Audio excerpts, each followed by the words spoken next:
Завърших психология и сексология и в момента се занимавам с хора в интернет пространство, където смея да кажа, че докоснах много. В момента искам да се изявя в това, че тази книга искам да разголя себе си, за да мога да дам на аудиторията, която очакват от мен, на горещата книга, която те чакат.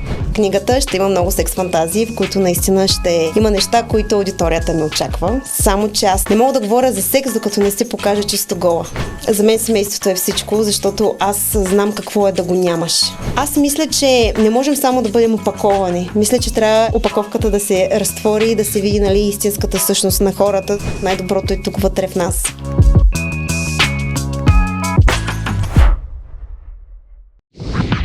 UG Media Studio. Мястото, където историите оживяват. Ако и вие искате да дадете глас на своята кауза или идея, UG Media Studio е вашето място. Твоята идея заслужава най-добрата реализация. За повече инфо посетете сайта www.ugstudio.bg. Приятели, здравейте, аз съм Съни Боскурт и познайте какво правя днеска. И пак снимам подкаста Червена точка с най-якия екип на UG Media и капитана на отбора Геннадий Иванов, който има уникална червена тениска и прави Геннадий, кой беше? Игра на брандове? Точно така. Игра на брандове, който ще бъде в една много предаване, в една от водеща телевизия. Кефе се, защото много е готово, когато се събираш с хора, които ти дават стойност и експертиза и заедно растем с тях. А така ние растеме заедно с Геннадий, правейки този подкаст Червена точка. Днес гост ми е прекрасната Ана Матева. Ана, здравей! Здравей, много се радвам, че гостувам при теб. Тя е психолог, сексолог, червена точка слагаме. Задължително. Днеска обаче аз искам да си говорим с нея за нещо много готино и за мен много важно, именно за нейната книга "Оцеляла".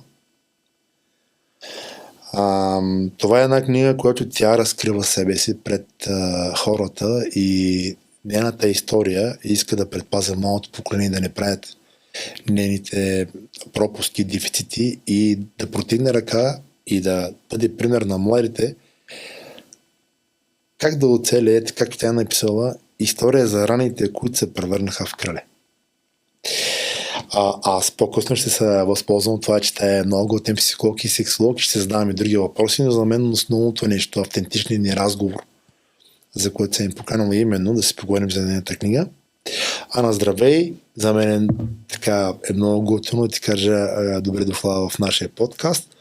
Нямаме предварително въпроси, говориме се съвсем автентично, защото според мен хората, колкото са по-истински, толкова дават по-голяма стойност и толкова помагат на повече хора. Абсолютно. Много добре се чувствам, много комфортно и съм готова да си поговорим лично. Кажи ми, кое е Ана? Повечето хора ме свързват с професията ми, само че аз съм Анна човекът, детето, с болките, с травмите, с много сълзи, много трънливи пътища, които съм преминала и най-вече сама съм се справила с много трудности, много лишения.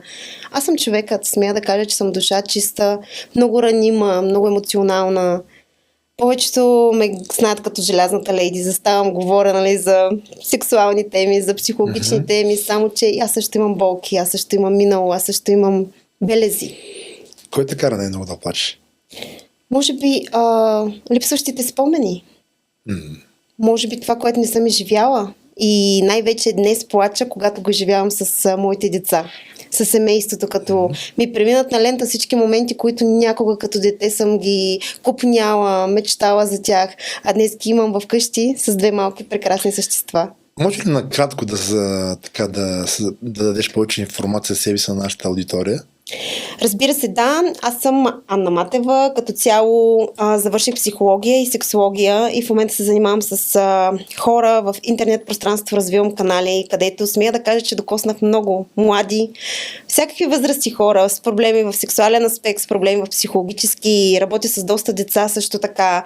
Но най-вече в момента искам да се изявя в това, че тази книга искам да разголя себе си, за да мога да дам на аудиторията, която очакват от мен на горещата книга, която те чакат всеки момент, която ще бъде и тя вече на лице, сексуална тема. В книгата ще има много секс фантазии, в които наистина ще има неща, които аудиторията ми очаква. Само че аз не можех да предам това на всеки, който иска от мен, докато не се покажа. Не мога да говоря за секс, докато не се покажа чисто гола.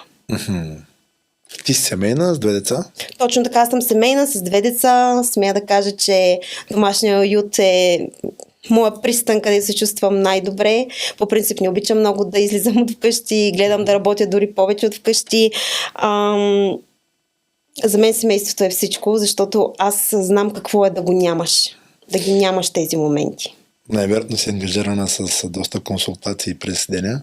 Да, имам доста хора, работя с доста хора от всяка точка в света. Много хора в момента се свързват, тъй като консултацията с мен е онлайн и се свързват с мен хора от чужбина, предимно българи. Работя предимно с българи, защото много години бях в Лондон и там бях се отдава повече на англичаните. Сега реших, че вече като се върнах на наша земя е време да обърна внимание на българите. Каква е разлика между тези клиенти, които са ти били в Лондон и тези, които са в България? В България тези теми, особено сексуалните, са теми табу. Те са много ограничени. Тук хейта е на висок левел. Да. Те искат първо да те усмеят, да всичко го приемат като просто една глупост. Докато в Англия има уважение. Не само в Англия, Германия, в Дубай също има много клиенти, последователи. Като цяло в чужбина е друго. Там уважава тази професия и те искат да се обогатят, защото все пак в секса също можем да се трансформираме. Само че трябва да има съзнанието за това. А защо оцеляла? Защото оцелях доста трудно. Но се справих и оцелях. Много трудно беше. Спомням си като дете много трудни моменти. На глад, на лишения. Трябваше да работя от 12 годишна. На 2 работи съм работила. Тогава много се радвам и благодаря на външния си вид, защото много ми помогна. На 12 ми взеха по нощните заведения да работя. Оттам бягах в кухни, правих заготовки, за да мога да изкарам прехраната, защото тока спираше. Нямаше пари за дърва. Много трудно беше. И смея да кажа, че после пък и само момиче младо в чужбина оцелях достойно. Затова и книгата се казва "Оцеляла". Би ли ни разказал накратко твоята история? Моята това, история... което се описала в книгата. Моята история е като цяло на едно дете, което е родено някъде, но не приютено. Даже една от главите ми е точно с това заглавие. Двама млади души са ме създали, където не са били явно научени. Вече психологията ми помогна в бъдеще да го разбера. Не виня никой, тя не е за осъждане. Но като цяло не бях обичано дете. Не се радваха, че съм там. Бях като тежест. Не бях забелязана. И много болка. На едно дете това е направо усъкатяване. Усъкатиха ме. След което вече реших, че не мога да се справя в България. Много работа, младо дете, гледах друго дете, защото и сестра си се наложи да гледам по едно време.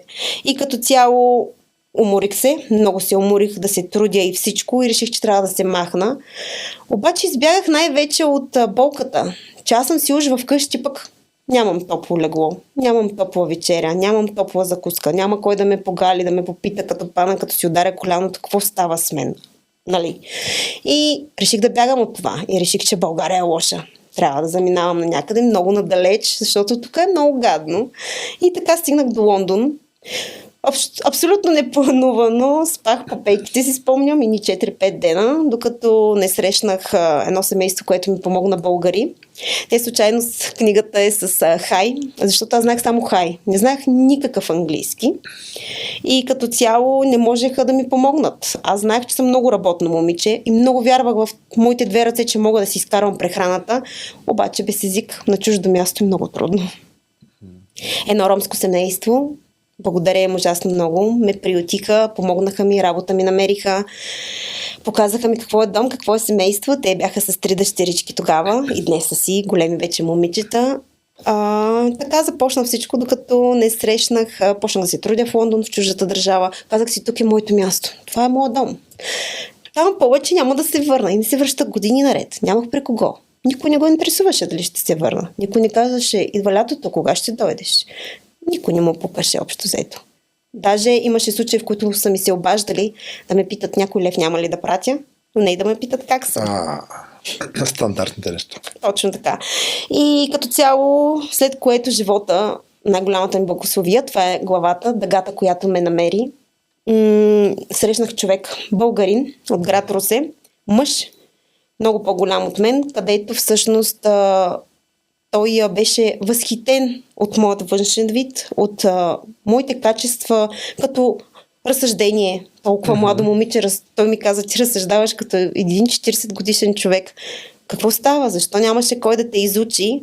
И така, потресен, започна много да се грижи за мен. В смисъл да ме мотивира аз да имам пристан, където да мога да знам, че ще се върна дори да сгафя, ще уча, ще има кой да ми каже, завърши това образование, завърши онова, ама онова другото също в бъдеще ще ти помогне. Аз въобще мислех, че цял живот, нали, ще чистя къщите в Лондон и не мислех за образование. Но той успя да ме мотивира да уча. И аз много му се ядосвах. Викам, този човек, защо ме кара още едно да завършвам, още една квалификация, къде ли не ме прати, нали, в цял свят ме праща да изкарам някакви квалификации. Ама днеска знам защо е било, защото днес наистина виждам, че това е важно. Но когато нямаш родител, който да ти покаже, че тези неща са важни, ти не знаеш, че това е важно. Като цяло ти си мислиш, че научила съм се да пера, да готвя, да чистя, като трябва по, нали, богатите домове ще бъдеш, нали, камериерка, ще се справяш с тези неща по хотелите, но не ти трябва образование, защото никой не ти казва, че това е важно, че това е бъдещето. И много млади деца трябва да го знаят. И ние като родители сме отговорни да даваме това послание на децата, че ученето е важно, че образованието е важно, защото това е нашето бъдеще. Един от най-важната мисия според мен е човек да бъде образован. Абсолютно, защото много хора, нали, днес необразованите, те вече почти не се вземат на много места на работа, нямат как да се справят, има много гладни деца, има много гладни хора, които това всъщност, ако са имали правилните родители, които наистина да ги подтикнат, или не само родители, човек, както и аз срещнах, чужд човек, който ми показа пътя, всъщност можеш да разбереш, че има и друга страна, обръщаме палачинката наобратно и виждаме, че може да бъде по-леко. Кой болезно ли написа книгата? Болка ли написа книгата? Вкъщи почнах да я пиша и беше много болка. Така почнах и ни сълзи, не мога да пиша, не ми идва музата, няма го това нещо. Сещам се моменти, особено като пишех първите глави, те бяха за, нали, сенките от детството, от миналото. В смисъл, това са където неща, за които съм копняла, които съм си ги изживявала на визуализация. И тогава много ме болеше. И си викам, така няма стане. Я да помислиш какво ще направиш, че, нали, да излиза вече това нещо, нали, от мен, да се освободя по някакъв начин. И в едно спа, нали, в едно спа реших да си ходя всеки ден на спа, където да си хем релаксирам, хем същото време започнах да си пиша на телефона, после всичко прехвърлих на, нали, на материали, които изпратих и така се случи книгата. Иначе беше непосилна вкъщи. А на един дъх ли е написа? Или имаше, спираше, преживяваше едно ново нещата? Точно така. Писах я, може би 3 месеца. 3 месеца, нали, по-малко, защото аз все пак съм и, нали, ангажирана с работата си, ангажирана съм и с моите дечица и като цяло и други, нали, служебни ангажименти, които имам. Ходих си, по 3 часа си отделях всеки ден, където го използвах хем за трениране, хем за релакс после и в единия час релакс фактически пишех по-малко всеки път. И не се случваше всеки път. То не идваше така, не течеше по мен, защото това са болезни теми, които аз исках максимално да се разгърна пред аудиторията, която ме познава най-вече. И разбира се, за тези, които те първо ще се запознаят с мен. Защото аз мисля, че не можем само да бъдем опаковани. Мисля, че трябва опаковката да се разтвори и да се види, нали, истинската същност на хората, защото всъщност много хора имат потенциал вътре в себе си, където си мислят, че само с тела, само с, нали, нещото, в което са се фокусирали, могат, нали, да дадат най-доброто. Напротив, най-доброто е тук вътре в нас. Кой те вдъхнови да направиш тази книга? Вдъхнови ме това, че аз получих освобождение от нея. Когато я написах и вече си казах и всичко, вдъхнови ме да мога да моето оцеляване да бъде пример за много хора.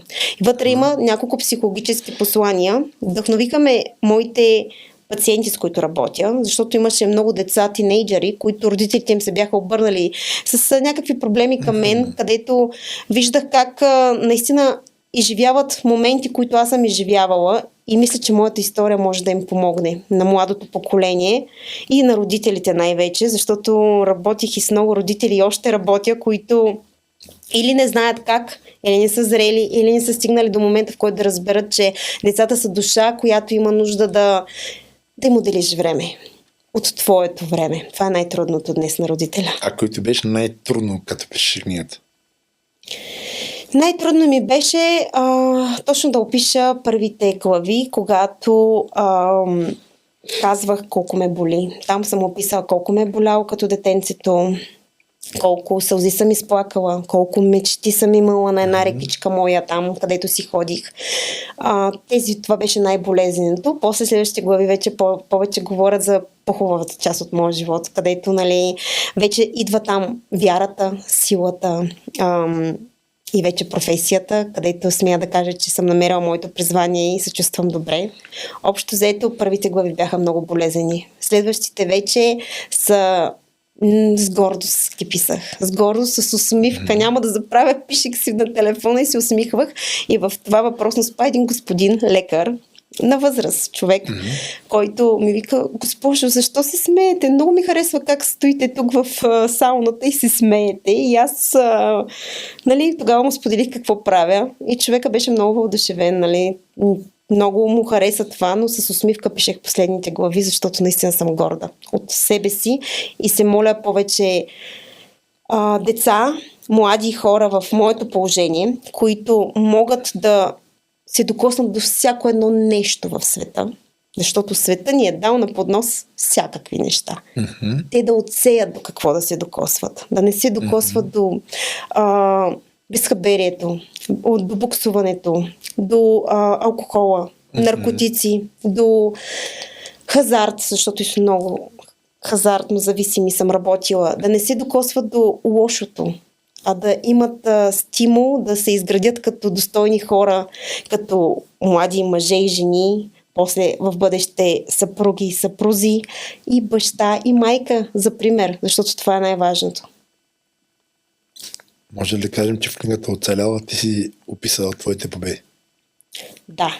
Първо описах твоите битки, моите наранени крила и всички рани, след което описах как започнах да летя с тях. И наистина в книгата има гордост. И много от моите последователи и хората, които уважават това, което правя, които харесват това, което правя, ми помогнаха да вярвам в себе си. Има ли нещо, което не написа обаче? Искаш много да го напишеш? Има нещо, което не написах, но това ще го кажа в следващата си книга, защото там не написах една друга трансформация в мен, която е много важна. Това никъде не съм го казвала, между другото. Аз трансформирах сексуално себе си, като развих своята сексуална енергия. Аз имах много проблеми в сексуално естество, тъй като отново то всичко си пак от детството, от ограничения свят, в който се живял, от това, че ти нямаш поглед, ти нямаш какво да видиш, няма и кой да ти даде някакъв полъх, което е много важно по принцип. И тук се обръщам към всички родители, че е хубаво още по-отдалече е, да не чакаме времето децата сами от интернет пространството да научат какво се случва с тялото им, с секса им, абсолютно с всичко. Хубаво е човек да даде насока, защото и вчера в консултацията си, една от последните, която стана доста дълга, всъщност отново се сблъсках с жена, която е в моето положение, в което аз бях, но смея да кажа, че там има трансформация. И аз затова съм и психолог и сексолог, защото се трансформирах сексуално и това отключване на моята сексуална енергия много ми помогна и така и стигнах до това, което съм днес. Но това ще го разкажа по-надълбоко в следващата ми книга, защото тук е много важно да се разбере, че ние като сме ограничени, като не искаме нещо да правим, визирам предимно жените, защото аз говоря за моята трансформация в сексуално естество. Една жена си казва: аз не искам да правя тези неща на моя партньор или на следващ партньор или просто на някакъв мъж, и започва да си измисля причини. Ама защото някъде ме изнасилиха, ама защото някога така ми направиха, ме заболя, и вече си създава едни норми и ограничения, само че не. Това е заключена сексуална енергия. И тя се отключва. И когато я отключиш, можеш всичко да правиш, нали, с всеки или с който си избереш, но имам предвид, че всичко е в главата и най-вече да го преработиш и да разбереш, че секса няма нищо срамно и като цялото удоволствие. Създава ни много приятни усещания, емоции и накара да се чувстваме добре. Ани, ти си завършил в чужбина, нали? Да, точно така, в къде Лондон. беше?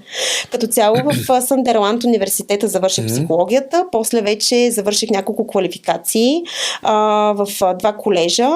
Единият е Уалтън колеж, после следващия беше отново в Съндерланд, записах някаква квалификация, изкарах някаква степен беше онлайн, след което вече и в Москва завърших сексологията, отново онлайн, нали, бях от Лондон задочно.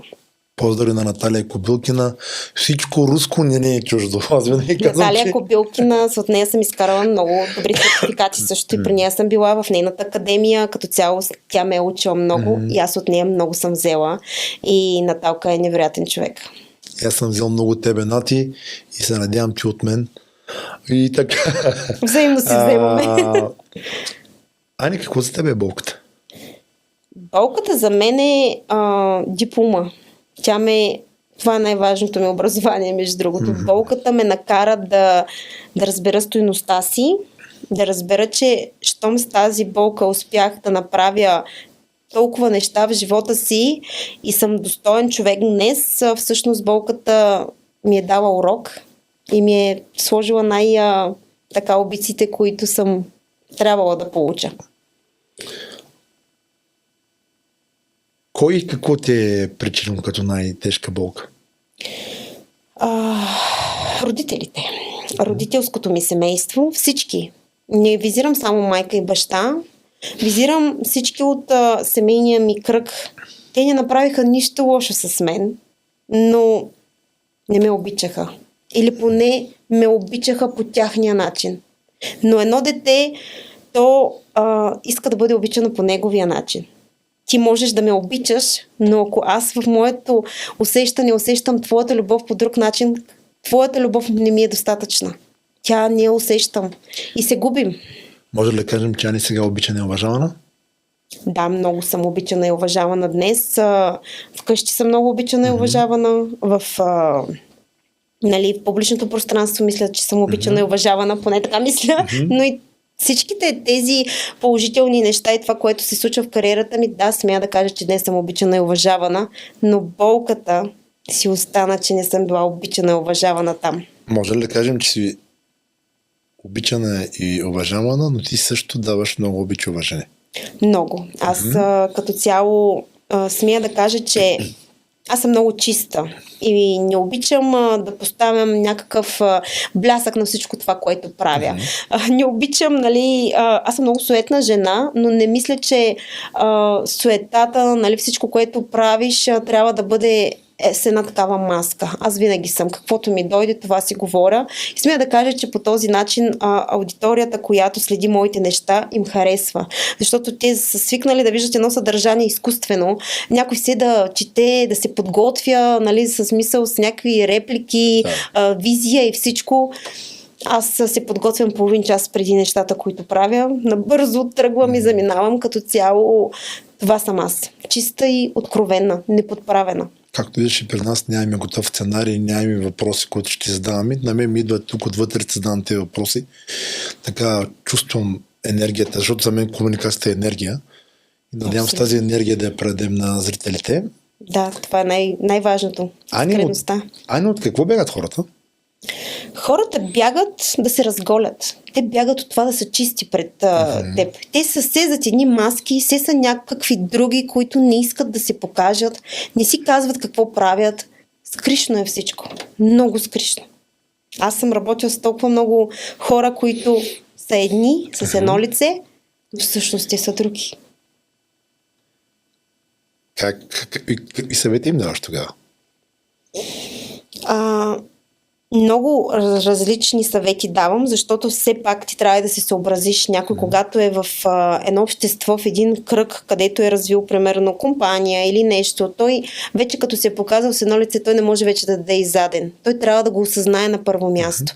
Трябва да осъзнаят, че всъщност трябва да се покажат себе си, че да могат да просперират по-нагоре и по-напред. Иначе буксуват. Това им давам най-на първо място като съвет. Но Всеки сам избира. Избор. Бягство решение ли?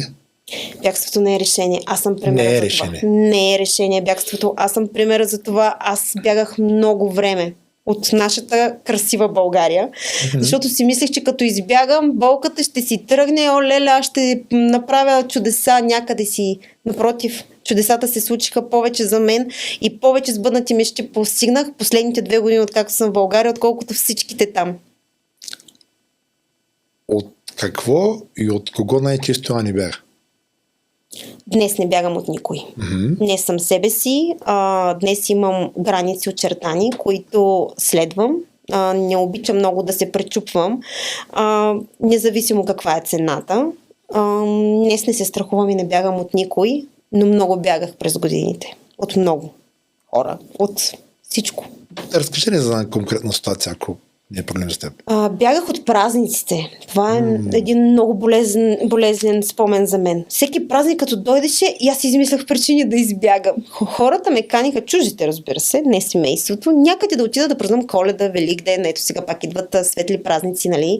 И като цяло бягах допреди да стана майка. Като станах майка, спрях да бягам. Но бягах най-вече от празниците, защото те бъркат там надълбоко в раната ти. Идвах си на няколко почивки в България, си спомням. Уж да си изкарам хубаво, въобще не отивам в моето родно място, там при моите хора. Буквално на нашето българско Черноморие, нали?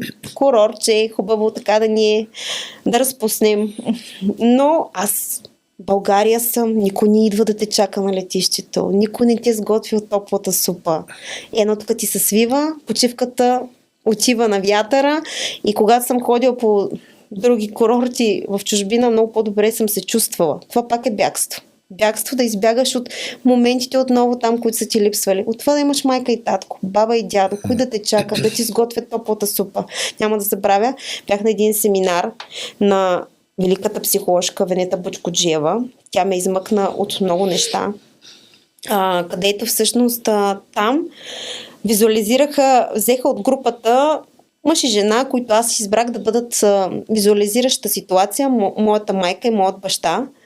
И ме попитаха, като съм така в състояние, всъщност какво искам те да направят за мен.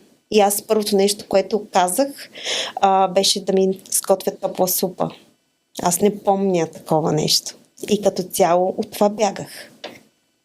Беше ми гадно, каниха ме толкова много хора, беше ми гадно да отида при тях. И когато, естествено, аз съм приятелка, примерно на дъщерите, на въпросните хора, ние сме в семействата им, така и така и така.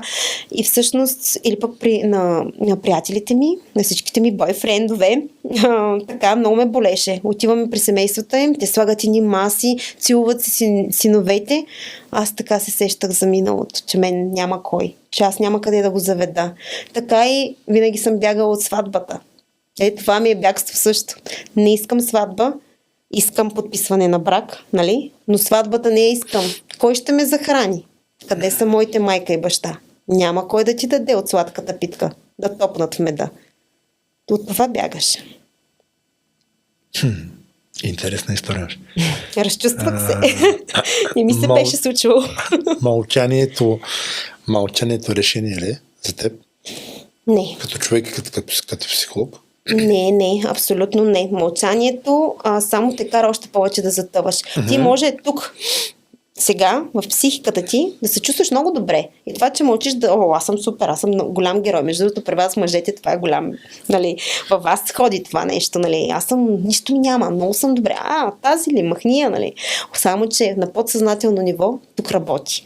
Да. И излиза в бъдеще неща и проблеми, където са още по-сериозни нещата. Затова трябва да се говори. Не трябва да се мълчи и апелирам да не се мълчи. Има ли нещо, за което ти не мълчи? Днес не. Не мълча за нищо днес. Днес говоря. Даже този целият хейт, не разбирам защо, нали? Като цяло сега и онзи ден бях гост на друг подкаст, където как съм можела, нали, вчера да съм говорила за тройки, пък днеска да говоря за децата и за времето ни прекарано с децата. Може да си говоря за каквото си искам. Хората може да си говорим за каквото си искам, няма теми табу. Абсолютно. Имам предвид, че аз днес не мълча за нищо. Те ме хейтят, аз им се усмихвам и не мълча днес. Но много съм мълчала. 90% от моите клиенти са хора, които са ме хейтвали. И в залата, и в коуч програмата ми, и на моите събития. А защо Хората това? хвърлят камък, за да може аз да се почувствам кофти, но не знаят, че аз си гледам само моята гозба, моята паница. И аз нямам работа с никой. Аз инвестирам и съм фокусиран изцяло върху моите неща, инвестирам в себе си, инвестирам в други хора, протягам ръка да го изтеля, а не да го натисна надолу. И колкото повече ме хейтват, толкова после ми стават фенове. Не знам как го правя, но този процес при мен наистина, аз съм от рядкото българи и на терен, който работи и в социалните мрежи, където колкото повече са хейтвани, толкова повече клиенти имат. Да, От тези, абсолютно. които хейтват, от тези, които пишат. Пожелавам те на теб да имаш също. Да Дай те Боже, хейтват 1 благодаря. милион и да имаш 1 милион клиенти. Точно така, дай Точно Боже. от тези хора, защото в България ние сме свикнали много лесно да хвърляме камък и да кажем той е такъв, но ти много добре знаеш, че пръста сочи към нас. Абсолютно. Аз винаги го казвам в повечето си видеа, че един пръст сочи кого сочиш, а пък всички други сочат към теб. Като цяло, в Англия, знаеш ли как се чувствах? Много по-уютно, между другото. Говоря за аудитория, за хора, защото там те са лицемерно усмихнати и мили. Окей, лицемерно е, да. Всеки го знае, нали, че е лицемерно. Тя и Наталка много обичаше това да го казва, че там са много лицемерни, нали? Но пък там всеки ти се усмихва, нали? А тук така, всеки от злоба ще умре, докато те гледа, но в същото време после пък разговаря, докато сяда да вечера на масата си за теб. Това е много странно. Да, и си плаща за експертизата и знанията, които му даваш. Точно. Докато тук в България повечето от нас, нашите колеги, се срамуват да кажат каква е цената им. Точно, да. И когато кажеш цената, и ти ли толкова скъпо, голяма работа стане, ти ми дава. Продавам се времето. Точно. Времето Продавам най-ценното ни като цяло. Времето и енергията са най-важният, най-ценният ресурс. Точно, когато Смирен нямаш... човек ли е Ани вече? Не знам. Не мога да ти кажа. Аз съм малко опорничев характер. Такъв един. Личи ти. Ти си първия, който ми го казва. Върви да питаш мъжа ми. Ще И ме ти му да запознаеш. хвали гората. Значи, аз съм много порничева и като цяло смиреността при мен дойде, когато станах майка, пак ще го кажа. Но смиреността в едни определени моменти. За кариерата си смея да кажа, че съм със страшен хъс. Не може да си смирен и да имаш хъс като цяло. Трябва да си амбициран, трябва да натискаш гъста до дупка, винаги обаче с норма, че ти трябва да имаш време и за вкъщи, за семейния уют, за децата, защото много хора в кариерата си много натискат, но пренебрегват всичко останало. И то има ли смисъл от това? Аз не виждам смисъл. Когато написа книгата и завърши края, какво си каза? Ами... Първо се освободих, въздъхнах. Успокой се. Готова съм. Значи, аз първо я написах и после вече работих върху корицата. В корицата е всичко от моят живот отново разлято. И когато направих корицата, между другото, тогава вече отдъхнах. Викам, Боже, направих го най-накрая. Корицата, докато не направих корицата, станалих да си го визуализирам като всичките си години в живота си. Не мислех, че съм написала нещо. Не се чувствах готова. Но когато изписах Оцеляла, вече заглавието, не мислех, че ще се казва така. Книгата имаше друго заглавие. После ми дойде, когато вече написах заглавието, направих хай с разплаканото дете мен и после жената, която съм аз, която станах аз, когато вече започнах да се занимавам с това, всъщност се успокоих и вече най-накрая, когато написах какво всъщност е най-важното, като си слог детелинката с токчетата, в моят късмет. Това ми направи, между другото, впечатление. Да, точно. В книгата, но знаеш ли кое е много силно? Оцелях, за да разкажа. Разказах, за да изцеля, изцелих, за да продължа. Респект, Ани. Благодаря ти. Дано много хора да прочитат тази книга, да си вземат онази полка, която е бъди толкова истински и толкова смел, за да остави следа в живота си от теб и да помолиш на другите да не правят грешките, които ти си правили или към теб са правили. Точно така, да. Това е наистина най-сърдечната ми молба към всеки, който ще прочете тази книга, защото тук има наистина послания психологически. Гледах да я сбия максимално, бързичко да се чете, да не е натоварваща книга. Много хора си мислят, че аз там съм разказвала моменти, много от моя живот. Не, тя е по мой разказ, по мои преживявания, по моите чувства и емоции, но всяка една глава има полъх психологически към младия човек, към неговият избор, към това какъв достоен човек може да стане, всъщност как може да провали живота си, към родителят, каква е отговорността му и колко трябва да е като цяло осъзнат какво е създал и какво има, като е дал една душа до себе си, едно дете. Също така полъхът е към трудните моменти, към хората, които са долу, клекнали на колене, че винаги има изход. Да вярват, да дързаят и да не се отказват. Супер. Ани, нашия подкаст червена точка е за взаимоотношенията. Дали вътрешен рестарт, за отношенията с партньора, за отношенията с родител, деца, бизнес, за отношенията. Да си поговорим малко за оная вътрешната работа. Оная вътрешната работа, която наскоро наистина всичките започнахме да разберем, че отвътре навън се случват нещата, а не е само обратно отвън навътре да получаваме, дали, да не се случват нещата.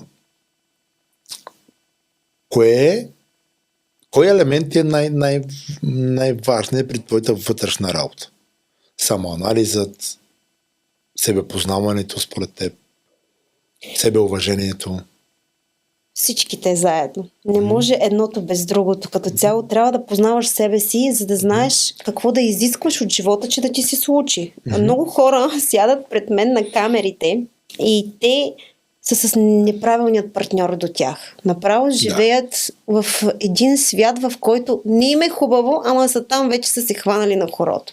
Ама защо? Защо не мисли преди това? Защо не попита себе си надълбоко какво искам аз в секса? Какво искам аз в отношенията? С кого искам да си построя къща? С кого искам да отида на почивка? Тези неща трябва да познаваш себе си, за да знаеш какво да търсиш. Защото хората си намират грешни половинки и живеят нещастно. И аз ежедневно работя с такива хора. Ани, често ли хората трябва да се правим вътрешна дисекция? Често, да. Защо? Защото така ти се опознаваш все повече. Ако не се познаваш, ти не знаеш какво да избереш в живота. И ходиш да опитваш. Тук опитваш, там опитваш и нищо не се случва. Нямаш стабилност. И според мен трябва, човека да се познава, да бърка в себе си, постоянно да търси осъзнаване на това, което се случва в живота му. Да осъзнае и да трансформира. Това ли е вътрешния рестарт като процес? Абсолютно. Да осъзнаеш, че имаш нужда от промяна и да се трансформираш. Докато много хора искат и идват и при мен, и при колеги да се трансформират. Как като не си осъзнал проблема? Ти идваш да ти кажеш, че твоя партньор е проблема. Ти идваш да ти кажеш, че в майка ти, в баща ти е проблема. Аз също, когато тръгнах да излизам от тези болки, защото отново и аз към терапевти, както споменах и Венета Бучкоджиева, Наталия Кобилкина, много хора ми помогнаха, сработила съм с тях, за да изляза от моите вътрешни драми, травми, всичко, което съм преживяла. И като цяло няма как да ти се случи ти да отидеш и да чакаш тези терапевти да осъдят, примерно, моята история, ще визирам семейството ми. Те те карат да направиш коловози към теб, кой ще те трансформира психологически, да се чувстваш цял, устремен, да действаш по стъпките, друг път ще те трансформира сексуално. Имам предвид, че това всичко е осъзнаване. Те ми помогнаха да осъзнаят, че имам проблем. Докато не осъзнаем, не можем да се трансформираме и да има промяна. Не трябва ли човек да се щупи, за да може да тръгне към вътрешна трансформация? Не, може и да не се щупи. Днес е много по-лесно. Интернет пространството има всякаква една информация. И днес по-малко остава да се щупят, че да се трансформират.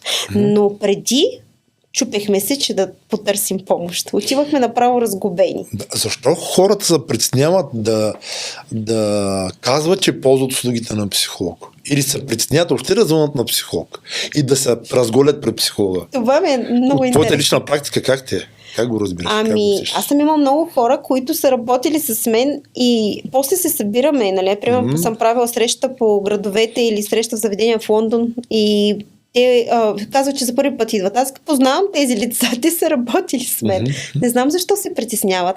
Защото ги е страх тази информация да не се знае от други хора, защото те се разкриват пред терапевта, особено пък пред сексолога, нали, там вече са по-дълбоки, по-интимни теми, където срамуват се от това. Защото на мен са ми споделяли много семейни хора фантазии, които не са ги споделяли на партньора, не са ги споделяли, нали, като цяло и изцяло. И тези сексуални фантазии всъщност са скрити тук под масата и ги е страх. Страх ги е, че знаеш ли колко често ми се случва, питат ме някакъв въпрос, където аз отговарям в интернет пространство. Ма моля те да не ме качиш някъде. Викам, не, как ще те позната история. Всичко е между мен и теб като цяло.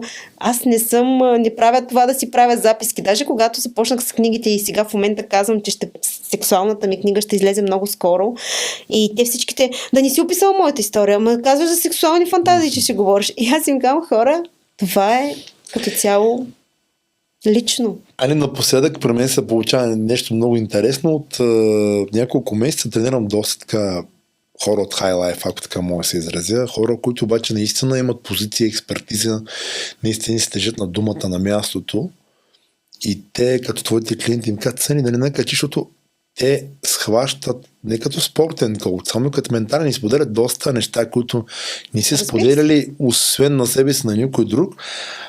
И аз често като отивам по събития, по семинари, по обучения, тук при мен в подкаст, други телевизионни предавания и подкасти, когато цитирам историите, винаги искам разрешение от някой и казвам името. И си казвам, защо човек го и страх да се препознае?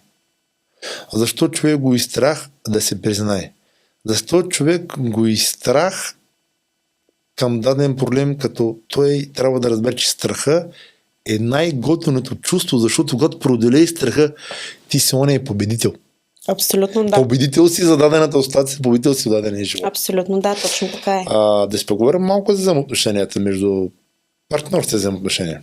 Добре, в този контекст изпусна да кажа едно послание, където една от главите е точно за това. Там пише за мъдростта в семейството. Точно това е и главата на книгата, където много говорят там за взаимоотношенията и много говоря как всяко дете как иска да чувства мама и татко и какви взаимоотношения. Нали? И това изпуснах като послание да го кажа. Така че нека да си поговорим. Това е много важно в днешно време, защото семействата, особено младите, ама и напоследък се повече работи с 30 годишни семейства, доказани вече дядо и баба станали хората, но много е зле положението. И се разпадат. Разпадат се от тинейджърски глупости. Защо трудно се създава семейство и лесно се руши? Защото създаваме го много бързо с едно сексуално привличане. Идва, нали, това ли е основното? Това е основното. Особено пък мъжа влиза в една връзка. Повечето неосъзнати мъже влизат в една връзка, защото една дама им харесва и те искат да я имат. Получават секса, влизат в един общ дом, започват вече положенията на семейно естество, които са вече проблемите, нали, да си глава, битовизма, да си глава, мъжът трябва да стане главата. Жената почва да го критикува, защо няма, нали, ресурса да бъде главата. Не говоря тук само финансово. Тук искам да изключим финансовата. И потенциала. Тук вчера направих едно видео, точно и пак съм осъдена, да смени кружката, да опъни покривката, докато аз бъркам на котлона на храната. Това е като цяло да си глава. Не толкова смисъл да донесеш парата. Нали? Всички го знаят, че това е мъжа, но това е едно време така се искаш. Мъжа носи парата, жената бърка на котлона и гледа децата. Днес не е така. И като цяло, после какво се случва, мъжа почва, главата ме заболя, аз що си го вкарах този автогол? Иска да изчезва. Това е днес проблема. Размениха ли са ролите обаче? Много се размениха. Не знам какво стана с тези мъже. Къде са качествените мъже? Какво се случи? Къде са онези мъже, които си държат на думата? Имат позиция. Не искат да използват тялото ти, че да ти помогнат, да ти дадат един сандвич. Днеска всеки мъж иска да получи нещо, че да даде нещо. Къде е кавалерското? Къде е това да си човек? Мъжът също, освен че има патка, той е човек, има душа. Нали така? И като цяло това нещо се забрави. Обаче и ние родителите много сме виновни за това, защото момчетата ги гледаме ги като писани яйца, включително и аз, но обществото ни е такова, времето ни е такова. Не можеш ти да пратиш твоето дете, както ни бяхме едно време с късаните дънки или маратонки, а пък днеска всички, нали, имат хубави. Социалните мрежи ли развалиха? Ние хората го развалихме. Социалните мрежи, те просто... Инструмент. Общо да, те са инструменти, като цяло те подпомагат, те нямат какво да направят. Ние всички вече сме на една веришка, че живеем този живот. Нито социалните мрежи може да дадат заден, нито аз и ти като родители вкъщи на нашите деца можем да дадем заден, защото как ще се чувстват децата ни, пък ако те, тук ще дадах примера с скъсани маратонки, пък целият клас от 26 деца са с хубави. Нали? Ние в София, между другото, аз съм потресена, защото аз, когато се прибрахме от Лондон, бях се установила във Варна. Не че нещо, но тук в София училищата нямат униформи. В Англия такова нещо няма, нали? В Германия и в Белгия и навсякъде да нямаш униформа в училище. Всички деца са равни. А тук ходим с Роналдо, с принцеса Елза. Това не е нормално за мен. Не е нормално и това не е добро възпитание за децата ни. Къде най-често се бърка в взаимоотношенията? Размяната на ролите ли е само основното? Не. Това, че не си говорят. Те не общуват. В семейството няма общуване. Като цяло те се разминават. Имам случаи, в които години са се разминавали. Нямат близост, нямат интимност. На смени си гледат децата. За мен отдалечаването скапва всичко. Размяната в ролите, ако ти обичаш и държиш на човека до теб и го уважаваш и искаш да има един общ поглед и една сплотеност между вас, няма значение кой изкарва парите, няма значение кой е по-по, има значение какво се случва като се приберем, защото повечето хора, които работят с красиви жени от мъжко естество, аз с красиви мъже, примерно, и така нататък.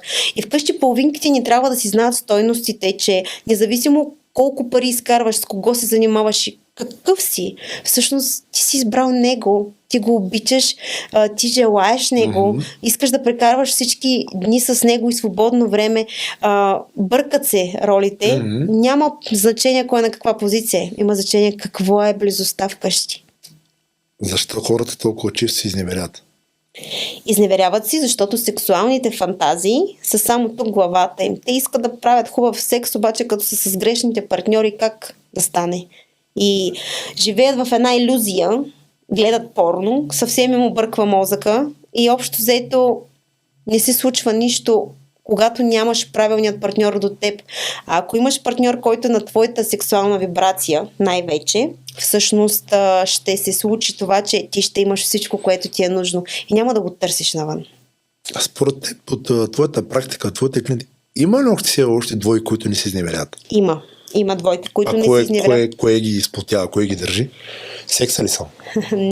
Не знаеш ли, аз хубаво казвам има, само че има след развод. След един неуспешен брак, когато всичко е било и вече знае какво да търси. Защото аз така бързо отговарям има, ма трябва да обясня от какво има. Защото никой, който е с някой за първи път, тогава прави грешките, вижда къде се е набутал, какво е станало, какво очаква, какво изпитва и ходи да изневерява. Но когато срещне вече, трансформира се след един развод, втори, трети, нали, по света има много различни ситуации, фактически вече се познава се, знае какво да търси, намира точният партньор, който е за него, дори с риска да остане година, 2, 3, 5 сам, но трябва да си намериш качествен партньор, който да е твоя партньор, който да те удовлетворява във всяко едно естество. Тук не говорим само за секс, тук говорим за абсолютно всичко. И тогава вече не изневеряват. Ама в началото трябва да се щупи веднъж чашата и така. Поне веднъж. Поне веднъж трябва да се щупи, защото пак казвам, ние скачаме към някаква връзка, но после почват и ни различни неща, които ни харесват. Как да ни ходиш да изневеряваш, нали? Когато говорим за връзката между дете и родител, това, което сме днес от травмите в детството ли не? Абсолютно. И силните, и слабите страни. Да, като цяло много харесвам някой като анализира някакъв човек, който казва, той е много плах, много скромен, много тих, много затворен, или обратната ситуация, много експанзивен, се иска да изпъква, нали, много е един такъв, това всичко е травми от детството. Просто всеки си избрал как да сложи защитна реакция и да се защити. А усещаме ли, че слагаме защитна реакция? Не. Доста често не усещаме. Автоматично? Правим си го автоматично, то идва подсъзнателно. Тази защитна реакция се изгражда, за да бягаш от болката. Отново, както ти каза, болката като цяло, тя е учител. Тя е, ако не се справиш с страха и с болката, които наистина да ги преодолееш, няма как да продължиш напред. Кое е според тебе основното нещо при изграждане на главната роля на родителя за детето от индивидуално да стане личност? Може би да му даде пример. Пример в къщи с мама и тати, как се държат независимо от пола. Най-вече, защото много семейства са си заедно. Ето и вчера, пресен пример, имах консултация с човек, който си е с съпругата си 12 години. Само, че той каза, вече отиди, аз се жертвах. Как се жертва? Ти си млад човек. Ами дете имам. Това не мислиш ли? То ще стане наркоман, ако се разделим. То ще стане, примерно, няма да бъде достоен човек, няма да се изучи. Хората, когато се разделят, те не означава, че си оставят родителството. Дай пример. Можеш да се разделиш, да срещнеш качествен партньор, да покажеш на това дете близост. Вие се разминавате като конска паци и по никакъв начин не общуваш с майката на детето ти, нали, или обратното. Какъв пример даваш? Как ще го изкараш това дете да бъде идентичност? Не може. То буквално ще знае, че това е нормалното. Автоматично ще създаде такова семейство. Какво мислиш за споделеното родителство? Споделеното родителство много съм за. Именно преди, че това, което в България в момента само да добавя е заимствено, доколкото се помня от румънското законодателство, едно към едно копи-пейст. Тоест аз съм бил, като са говорили и Марто Попов, и Слави Нестеров и другите неща, и аз съм също за споделеното родителство, но нещо, кое не ми е окей. Трябва да има червено яки и кафеви кубинки и при мен, и отделно при нея. Абсолютно да. Така ли трябва да е? Така трябва да е, защото аз работя с много хора, където са в тази ситуация споделено родителство и единия родител, примерно, има повече финанси и той се опитва да купи детето. Защото това е много лошо. И много наранени хора застават пред мен и се чудят какво да направят, защото те могат да дадат време на детето да играят, примерно, цяла вечер, не се сърди човече или някакво монополи или нещо, само че когато мама или тати имат пари и го закарат в мола на онези електронни игри, то детето там ще отидеш, защото днеска децата пък, нали, ги знаеш как са. И тук споделеното родителство трябва отново да е мъдро осъзнато. Трябва наистина да мислиш за благото на детето и за най-доброто за детето, а не да избиваш комплекси. Какво се е случило, що сме се разделили и кой какъв партньор си хванал пък да изпъква пред другия.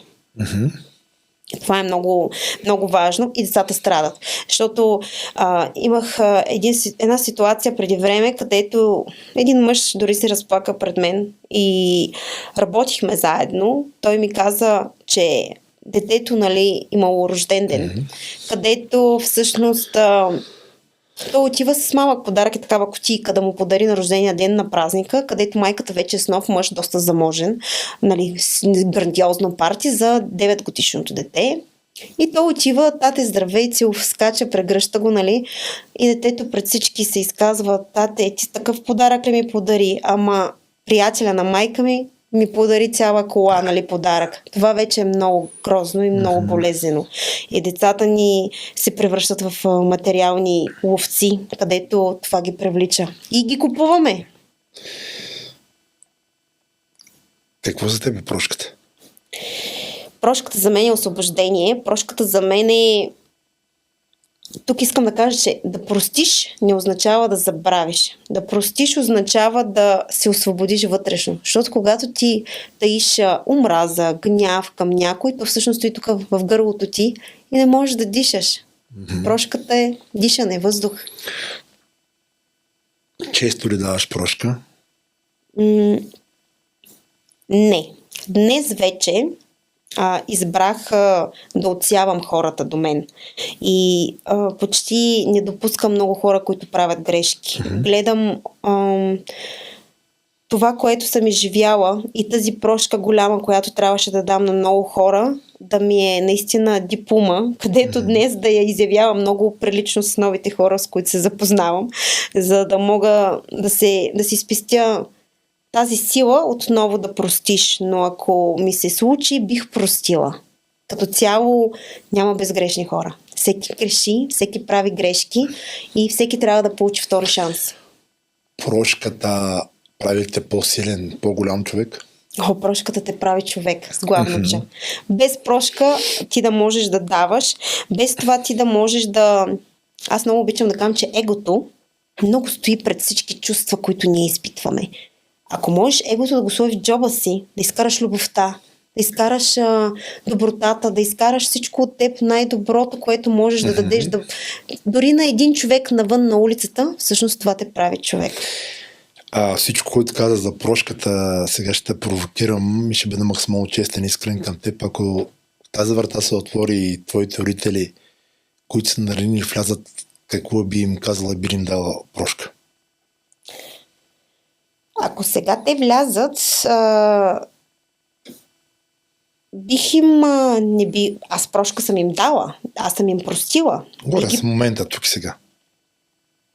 Би ги прегърнала и би ги попитала откровенно сега това, което виждате, като мен, като това, което съм направила, което са чули, може би, най-вече повярвахте ли в мен? Защото винаги, каквото ми се е случило през времето, те винаги казаха, ти там в Лондон си хванала един богат, ти си фанала следващия богат, ти си фанала еди си кой си богат. Така ме представяха в града ми, че все едно съм всякакъв богатаж в Лондон, аз като идвах и те всичките така ми говореха. Аз всичко сама съм си постигнала. И това ме болеше. Семейството ми никога не вярваше в моя потенциал. И бих им казала това, вече повярвахте ли? Аз знам, че те пак ще отговорят, не пак си хванала някой. Но би ли им простила? Тук сега? Бих им простила, бих ги прегърнала. За мен това е прошката. Обичаш ли ги? Сега? Не. Никога не съм ги обичала. Любовта е едно чувство, в което ти обичаш, когато споделяш. Не можеш да обичаш някой, който няма ли сте никакви моменти. Аз обичах ги, защото те бяха майка и баща, нали, и цялото родителско семейство. Ама се бутах да ме обичат те. Не можеш да се буташ, за да те обичат. Това не е любов. Не мога да се натискам да ме обичат. А не ти се оцеляла, за това ли си толкова силна? Знаеш, те можеш да добавя? Благодаря ти. Не, оцелях, защото вярвам. Аз много съм вярваща и вярвам, защото тази сила Господ, Аллах и всеки, който в каквото вярва, мисля, че само на хората, които могат да се справят с тези изпитания, им праща тези всички препятствия. И оцелях само защото тази сила беше разлята по мен. Може би нямаше да оцелея иначе.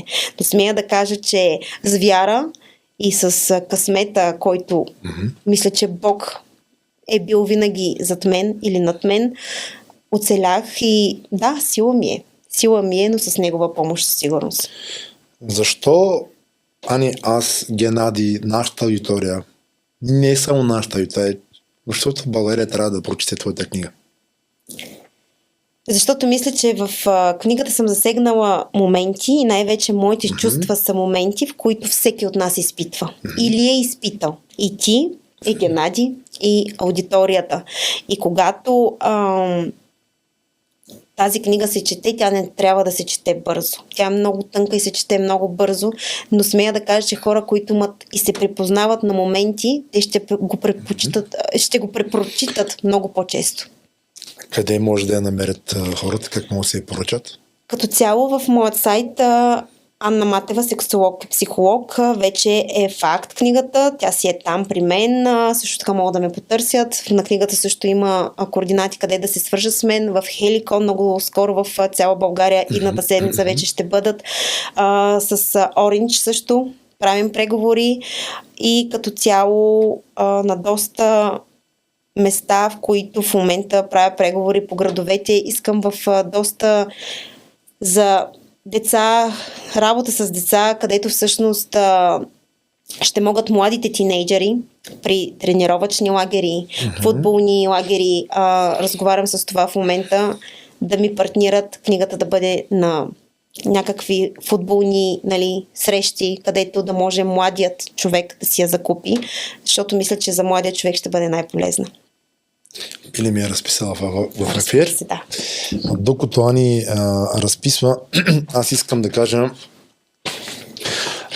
че ще я поканя още веднъж и ще си говорим на тема секс, защото не остава време да си говорим как минава времето на един сексолог, кое е най-важното нещо, което трябва да знаем, защо ни е толкова много срам да говорим за секс.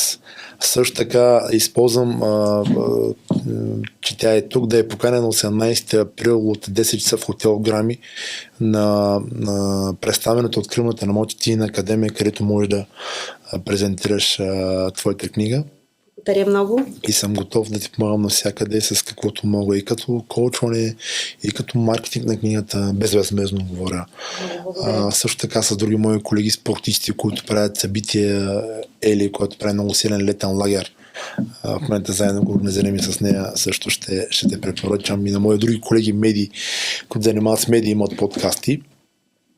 Днеска, уважаеми зрители, чудих се какво да си взема от Ани, иска да бъда максимално честен.